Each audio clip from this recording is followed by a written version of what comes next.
Good morning, family. How are we doing? How was our week? Aren't we glad that Mom's home, aka Pam Garcia? Yay! she's upset because I pointed out her sandals make noise. I was just teasing her, guys, but she took it to heart. I did. I did. I did. I promise. Oh, good Lord. I'm sorry, Mother.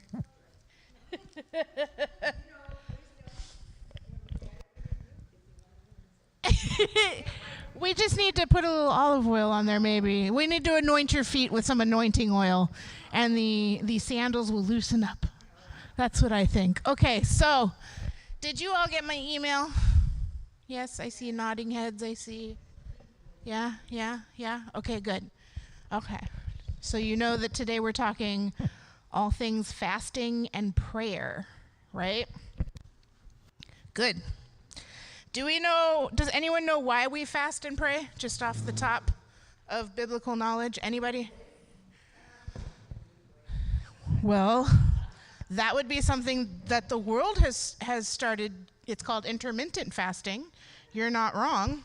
But speaking from a biblical, spiritual point of view, anyone know why we fast? No? Huh? So, does anyone ever remember reading something about deny thy flesh in the Bible? When we deny our flesh, our literal flesh, our spirit, what they call the spirit man, or our spiritual side, is fed instead. So the idea behind fasting, to deny our flesh what it wants, which is food, and to feel that goodness of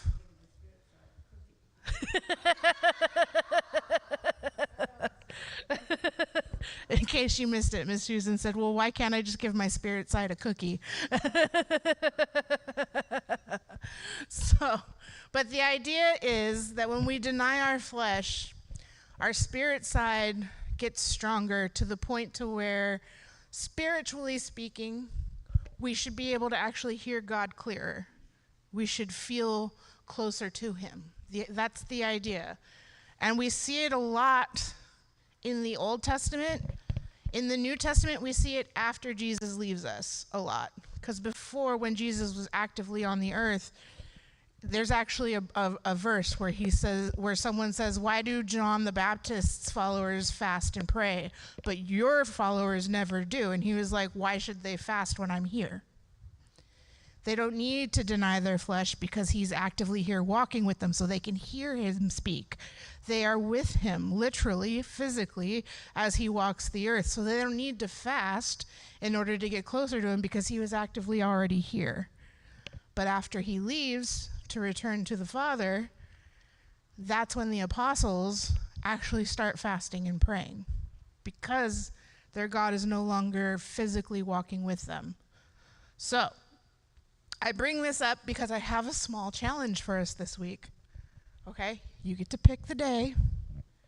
All right? You even get to pick whether it's all day, a full 24 hours, or a 12-hour. Okay? But I'd like for you to pick a day to fast. All right? And while you're fasting that day, you don't have to actively be sitting in your Bible because I know there's things that you have to do. I know that there's life that you have to live.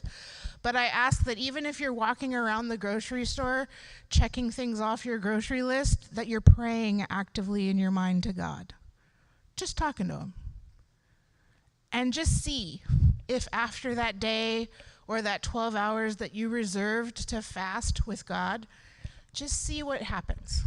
And then next week we're going to talk about it right before we start digging into Psalms 119. Okay? So if everyone could turn to Isaiah 58 first.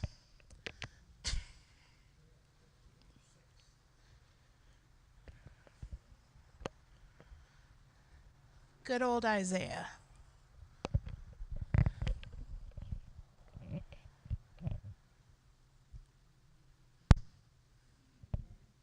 Oh, I didn't even have to look at y'all. I heard the amen. Thank you. Okay.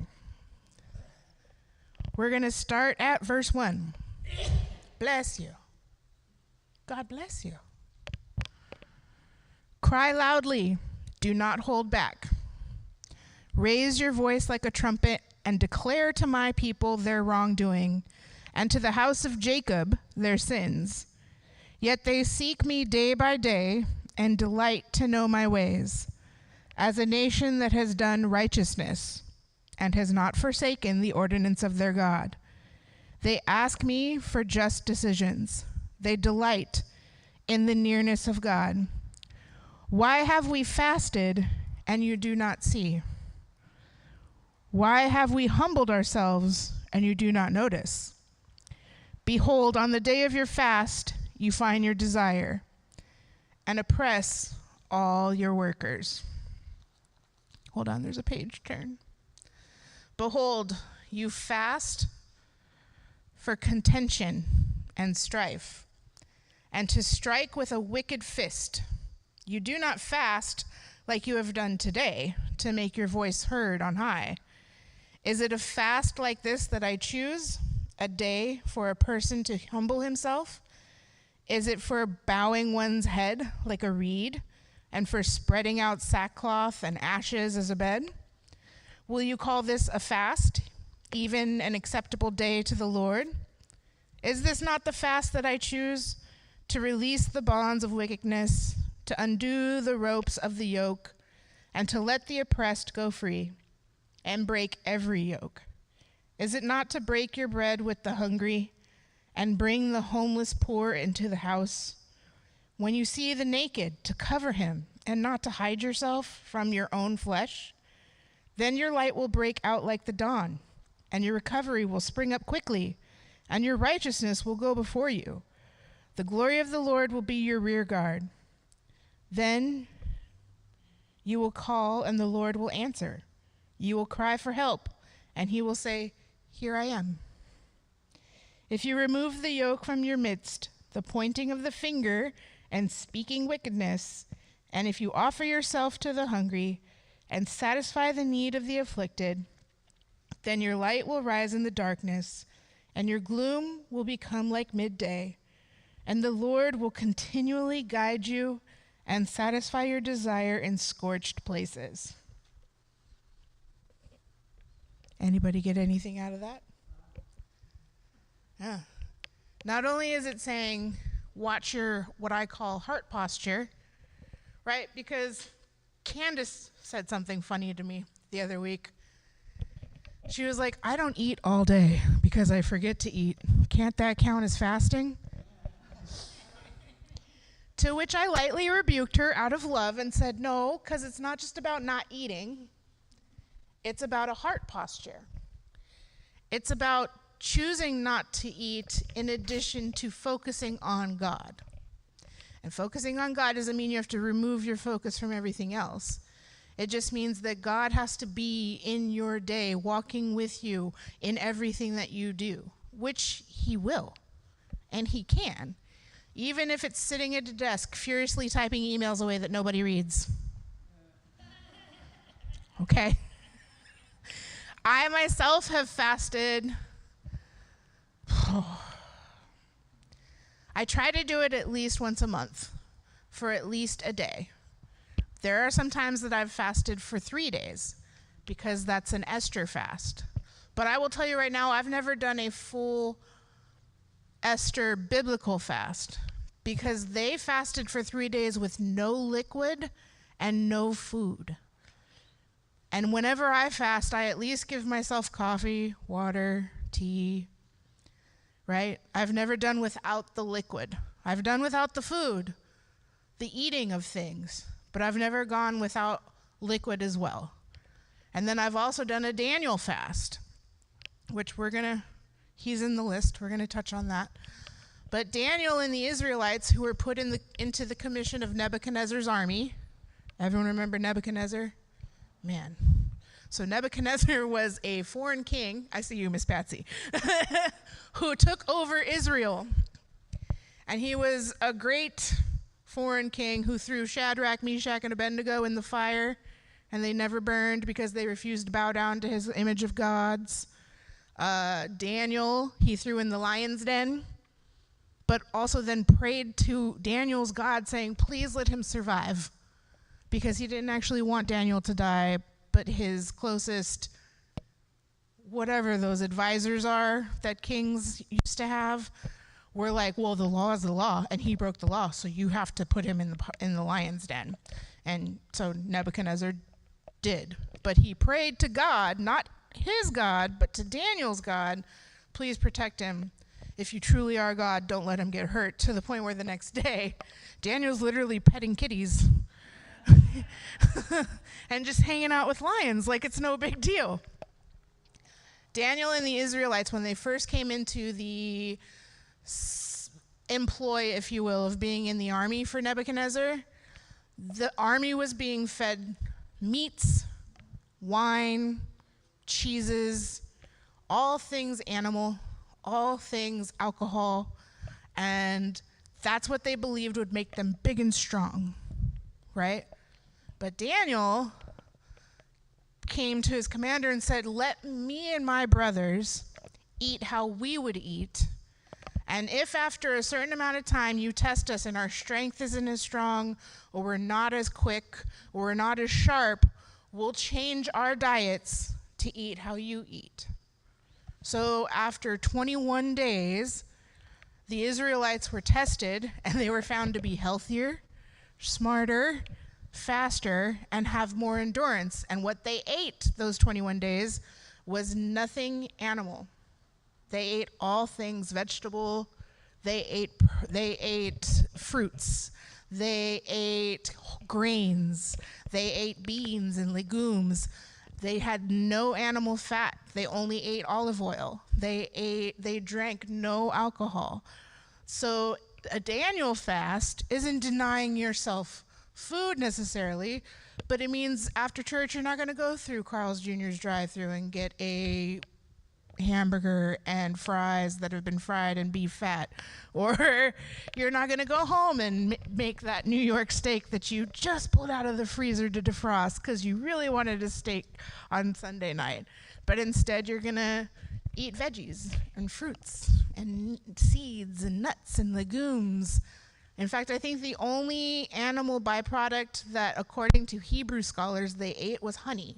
And that's because God promised those people a land of milk and honey.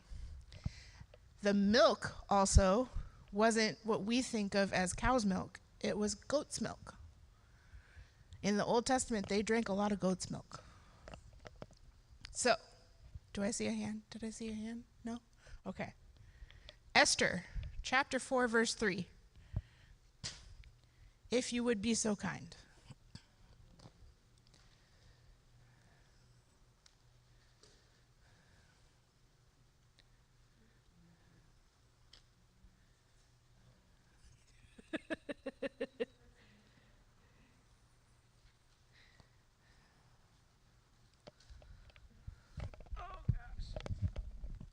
Esther chapter 4, verse 3.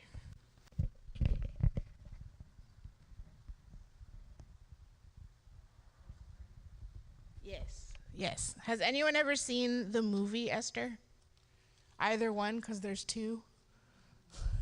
No? It's really good. And it's free on YouTube if you're interested. So Esther was a Jewish woman who was being raised by her cousin Mordecai. And when the king was looking for a wife to be queen, even though he had many concubines, this is the time of men having multiple women, right? But the king was looking for a set queen to marry. All the women who were unmarried were called to come before the king, and he would choose who he wanted to marry. And Esther was picked. Around the same time, the king's right-hand man, Hamish, I could be saying that wrong,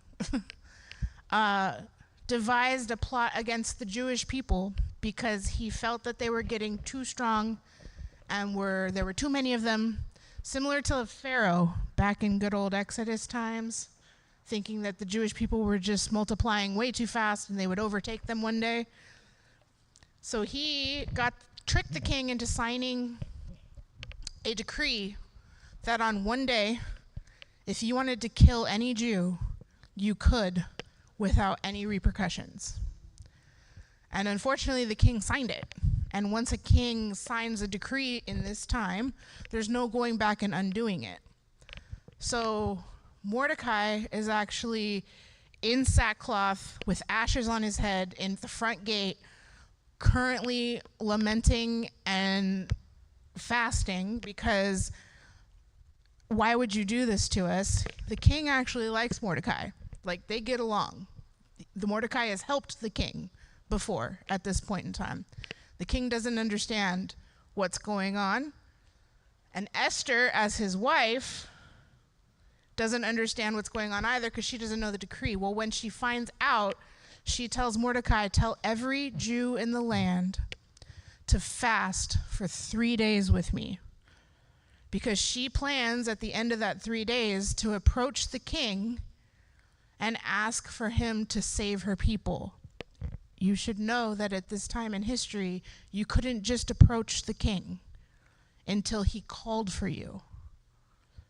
So she was literally taking her life in her hands, because if he took offense to the fact that she felt that she was important enough to walk before him and say, I need to speak with you, she could have easily been killed. So this fast was to plead with God that not only could she turn her husband's heart away from this massacre, but that he would protect her while she was doing it.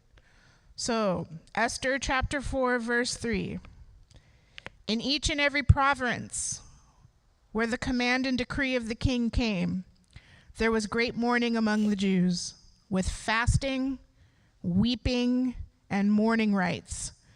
And many had sackcloth and ashes spread out as a bed.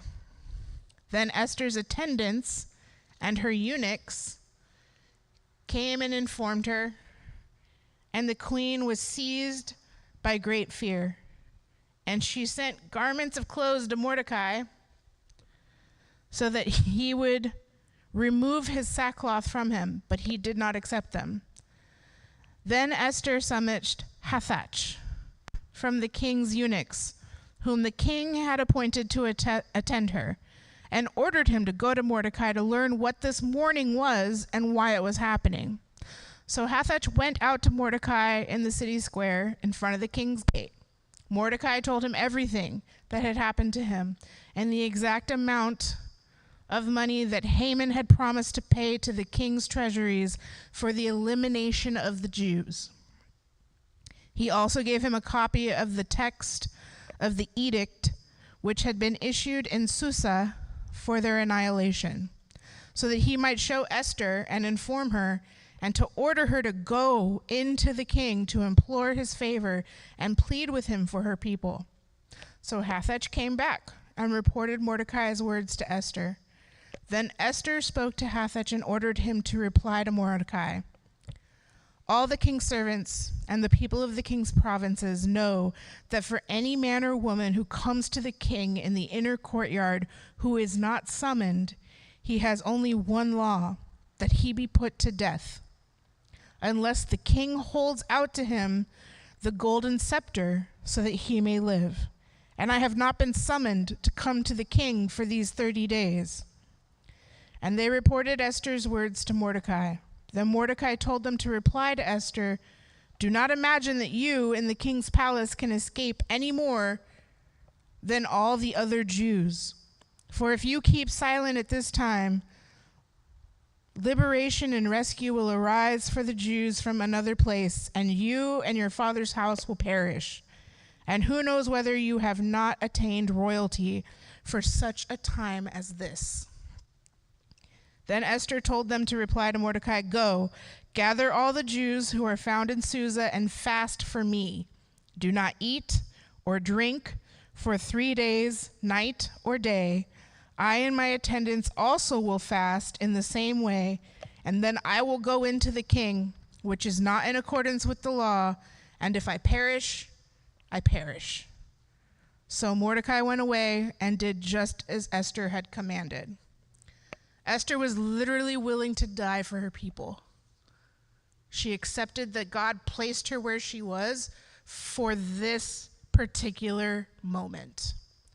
That's why he chose her as his wife, because God knew that his people were going to be in danger, and he needed her to find favor with the king in hopes of saving his people. And instead of shying away from it, Esther said, "Fast for me, lift me up to the Lord, and if I die, I die." She literally accepted whatever that looked like. She got an entire race to fast for 3 days. And not just during the daytime, not intermittent fasting, 18 off, 6 on. I don't know how it works. That's not even a full 24 hours right there. That's over 24 hours. I don't know. I'm just making up words. But she literally got them to go day and night for 3 days total with no drink and no food. And said, if even after that I die because I approach the king, then I'll die. And it was God's will. It was God's purpose for me to die. Are we seeing how fasting is happening before major events? It also happens before festivals. All right, let's skip down. Let's go to Daniel. Good old Daniel. Daniel chapter 1.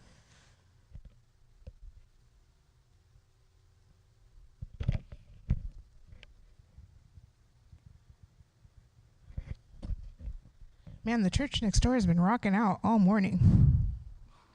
Bless you. You're welcome.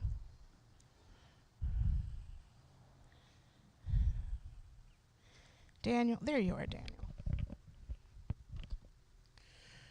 Right after the little piece of paper where I tried to sketch out the temple that Ezekiel's talking about. Good Lord.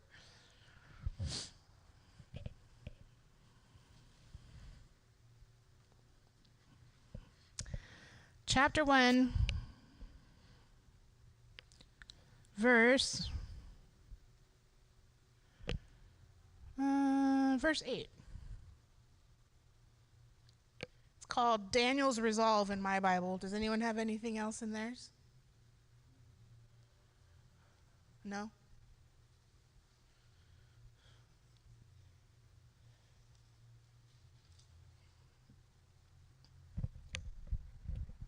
But Daniel made up his mind that he would not defile himself with the king's choice food or with the wine which he drank. So he sought permission from the commander of the officials that he might not defile himself. Now God granted Daniel favor and compassion in the sight of the commander of the officials. The commander of the officials said to Daniel, "I am afraid of my lord the king, who has allotted your food and your drink.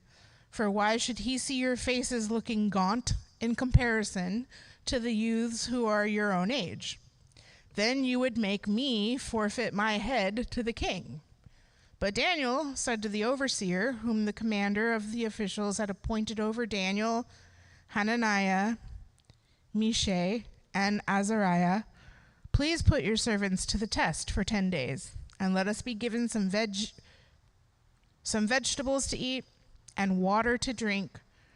Then let our appearance be examined in your presence, and the appearance of the youths who are eating the king's choice food, and deal with your servants according to what you see." So he listened to them in this matter, and put them to the test for 10 days. And at the end of 10 days, their appearance seemed better, and they were fatter than all the youths who had been eating the king's choice food. So the overseer continued to withhold their choice food and the wine they were to drink, and kept giving them vegetables. And as for these 4 youth, God gave them knowledge and intelligence in every kind of literature and expertise. Daniel even understood all kinds of visions and dreams.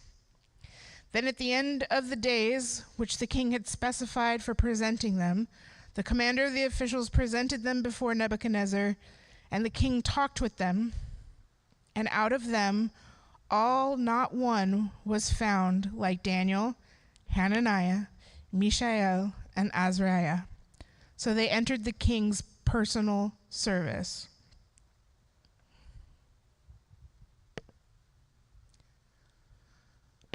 Sorry. So this is an example of the Daniel fast. In the NIV version of the Bible, it breaks down exactly more than just vegetables, what they actually ate, the grains, and the New American Standard Bible apparently just considers it all veggies, which that's fine. It also tells that after the 10 days, the additional amount of time that they continued to do what they were doing. Now, you don't have to do a full fast this week when I ask you to do 1 day of fasting. If you want to do a single day of Daniel fasting, that's still fasting. So if you want to do 1 day where you cut out all things animal, except for honey, you're allowed to have honey, you can do that too. Okay? This isn't to deprive your needs. This is to deny our flesh. So, how do we feel about doing a day of fasting this week? I got a nod from Miss Patsy. Thank you, Miss Patsy. I got a nod from Miss Sia. Thank you, Miss Sia. Bodhi's, you in? I got shrugs. Okay. That's okay. That's okay. What about you, Mom? When blood work needs to get done and fasting has to happen anyway. Prepare urine. Yes, sir. You fasted for 2 hours? Oh my goodness. But you can Daniel fast then. Vegetables, whole grains, fruit, beans, legumes. There's actual bounty in Daniel fasting. So you don't have to do the fast where you deny yourself all food. You can fast denying yourself meat, chicken, cheese, which is a hard one. Trust me, I understand. I love my cheese. Butter. Keeping it to just olive oil, right? Because olive oil comes from olives, so it's not an animal, right? Having honey in your tea instead of sugar. Margarine isn't real, Miss Susan. You might want to fight me on it, but no. The idea is to cleanse yourself, not add chemicals that we as man created.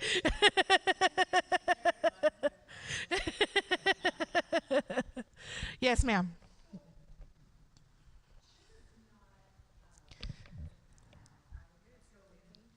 It's from the cane plant, but in the processing, there's shellfish involved. If you can get unprocessed cane sugar, if you can afford that, go for it. Go for it. Right. So the honey, I know. But the honey was something that God promised his people, and we are his people. I will lead you to a land of milk and, yeah. Goat milk. Hey, if you want to have goat milk on your day of fasting, and technically goat milk is like super nutriently dense. Hello, this is the nutrition side of Jamie coming out right now. It's a pre and probiotic. It's also a postbiotic, which is great for your gut health. It is got anti-inflammatory properties in it. Goat's milk is really, really good for you. We don't, as a country, generally drink a lot of goat's milk. We tend to stick to our cows, or nuts, or oats. The grocery store, Miss Susan. I promise it's there. You have every right. If you want to smack me, my love, you smack away. Anybody have any other questions or comments or anything? No, it is. If you go,